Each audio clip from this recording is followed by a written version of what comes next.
Setting in a sleeve can be one of the most intimidating things about sweater knitting. So I've made these little mini samples to show you how I set in a sleeve. Now I've seamed my shoulder just like we would for a sweater. And the first thing I'm going to do is fold my sleeve cap in half, and I'm going to put a locking stitch marker right in the middle. Now I want to measure out the amount of yarn that I need to set in my sleeve.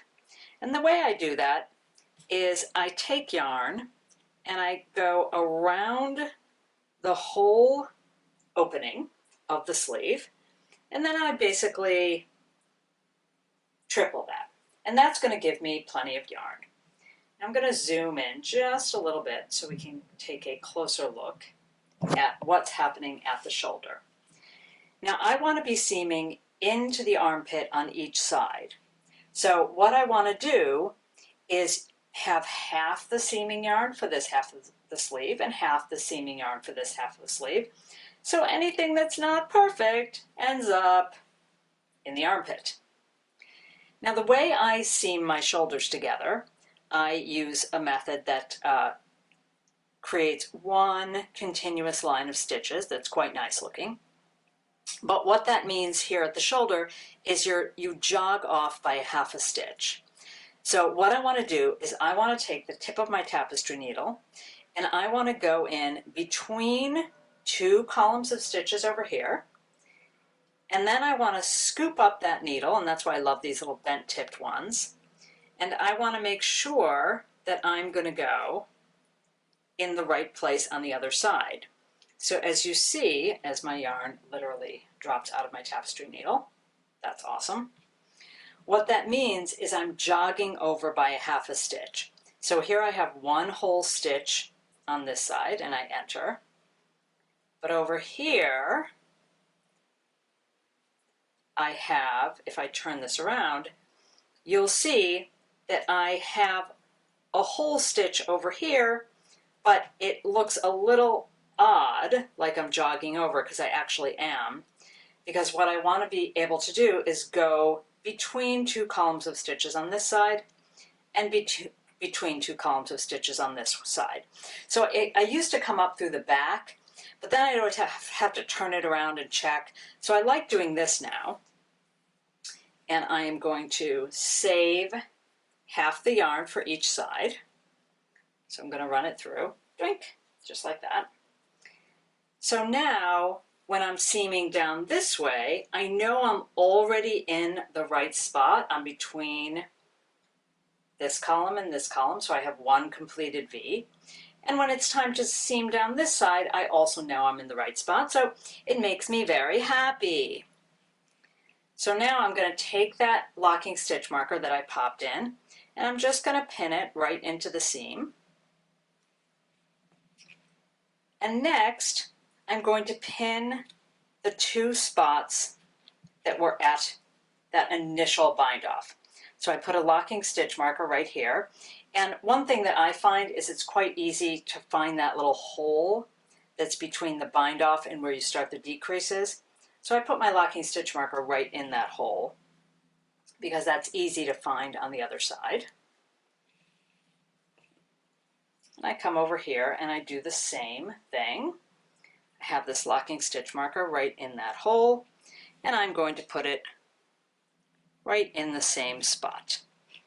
Now here's where you get those bit of instructions that say ease the fullness in. Because of course, you might have noticed this sleeve cap does not look like it's the same height as the armhole. So if I start seaming, I'm like, it doesn't really fit. It's hard to fit in. And that's where, for me, the tailor's ham is incredibly helpful. Because if I put that sleeve cap over a tailor's ham, and you can kind of make your own tailor's ham with a wad of old t-shirts if you like. I'm going to zoom out just a little bit. Now you can see it seams in like butter.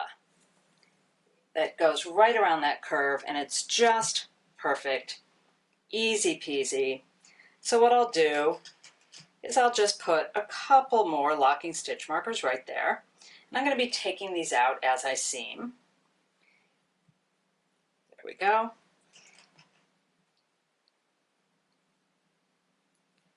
Okay, now I'm only going to do 1/2, and then we'll take a look at the other half. Of course, I have my tapestry needle in the wrong half of the yarn. And what I want to show you is the different parts of the sleeve cap actually correlate with different seaming techniques. So I'm going to start up here in what is a head to row graft. And over here on the stitch side, I'm going to go under the skinny part of the V. So right there, there's my skinny part of the V. If I go under the large part of the V, I can see things won't really work out nicely. When I check that, the way that looks, it will look like I've brought the legs of the stitches together, because I in fact have. So what I want it to look like is nice, lovely completed stitches. So on the stitch side, I'll be going right here under the skinny part of the V. And on the rows, I will be going under that same area I do when I do mattress stitch. Now, it won't necessarily be one stitch to one row.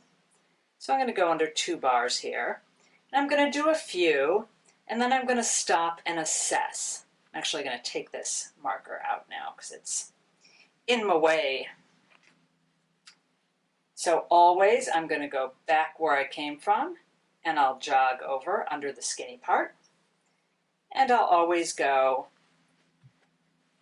back where I came from and go under a few bars. So I'm going to snug that up. Just take a look at what that's looking like so far. And you can see we have still lovely completed stitches over here and lovely completed rows over here. We're not squishing the heads of the stitches up. And here I have kind of the last really complete stitch before I get to that weird spot where I'm going to do what I call fake mattress or fake graft. It's all just fake. You're making things that look like stitches. Okay, so we're up to that place, let me give that a snug, where we have those little final bind-offs. And I'm going to go back where I came from and jog over a bit. And I'm just kind of creating, I'll show it to you in a larger space here. I'm just kind of creating things that look like the shape of a V, and I really only have to do this for the teeniest, tiniest amount of time before I'm back to where I'm in mattress stitch. So let me slow that down, snug that up. So I'm going to take this guy out right here so I can show you. Right here is where we transition over to mattress stitch. So all I need to do is get to that spot. So I'm going to go back where I came from, jog over, maybe one more of these kind of fake stitches. And then here I am up to mattress. So I'm going to go back where I came from. And now I'm going to jog over to that space between 2 columns of stitches. Because now from here on, it's all mattress stitch. Now we won't have the exact same number of rows on each side.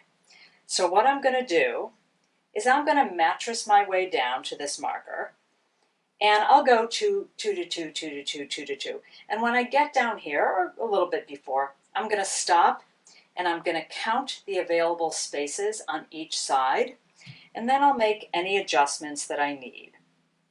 So as always with mattress stitch, I loosen it up a bit so I can see where I've come from, in 2 bars, in 2 bars. And you don't want to go too far without snugging up, because otherwise it gets really hard to do that. without breaking the yarn. Ask me how I know. So each time you snug up, you will then loosen so that you can always see where you've come from. Obviously, I'm using a contrasting color yarn, so you can really easily see this. But I'm just going to mattress along.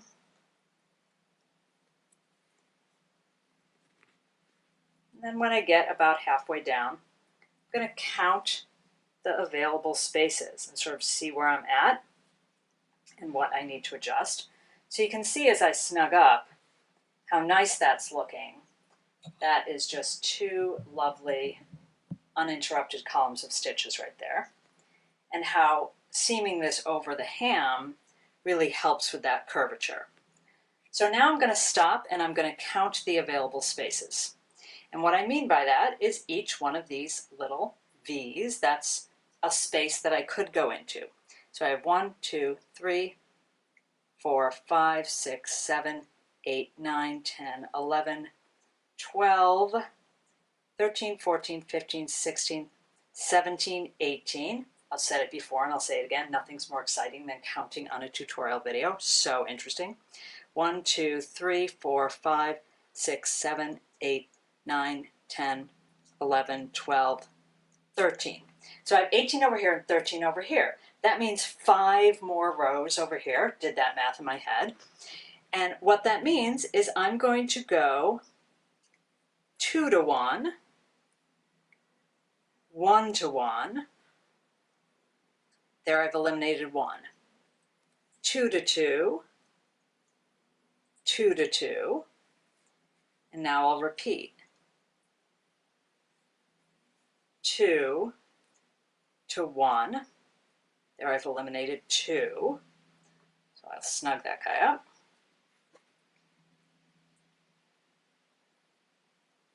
Now I'll go 2 to 2. And here I'll have 2 to 1. And remember, if you lose track, like, how many did I eliminate? Did I eliminate 3? Did I eliminate 4? You can always pause and recount.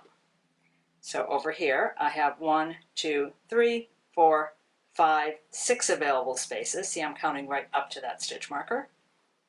And then over here, I have 1, 2, 3, 4 spaces. So I still need to eliminate 2. So I'll go 2 to 1.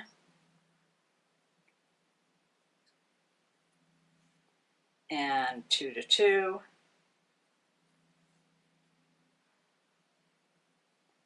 And 2 to 1. And I'll give that a snug. Isn't that looking pretty? Now I'll remove that stitch marker. And I'll just show you before I remove the ham. Look at that! Look at how nice that is with the curve of the ham. Really perfect. And here I am right up to that dreaded hole. Now I don't want to seam into that hole because what that will do is actually make the hole larger. So I'm going to jog over past the hole, over past the hole, and that's going to actually close that up. And now I'm doing that lovely head-to-head graft, where I'm going under the skinny part of the V, under the skinny part of the V, under the skinny part of the V, under. I'll snug that guy up a bit. And here we are, we're at the home stretch. So when you really break it down zone by zone, and you take it one step at a time, setting in a sleeve ain't no thing, right? Is not this thing that is so scary that it makes you want to not knit a set-in sleeve. Because there we have it, half of our beautifully set-in sleeve, and we'd be ready to flip this over, and there's our yarn waiting for us to seam the other side. We're going to do the same thing on the other side, and we're going to have a gorgeous set-in sleeve.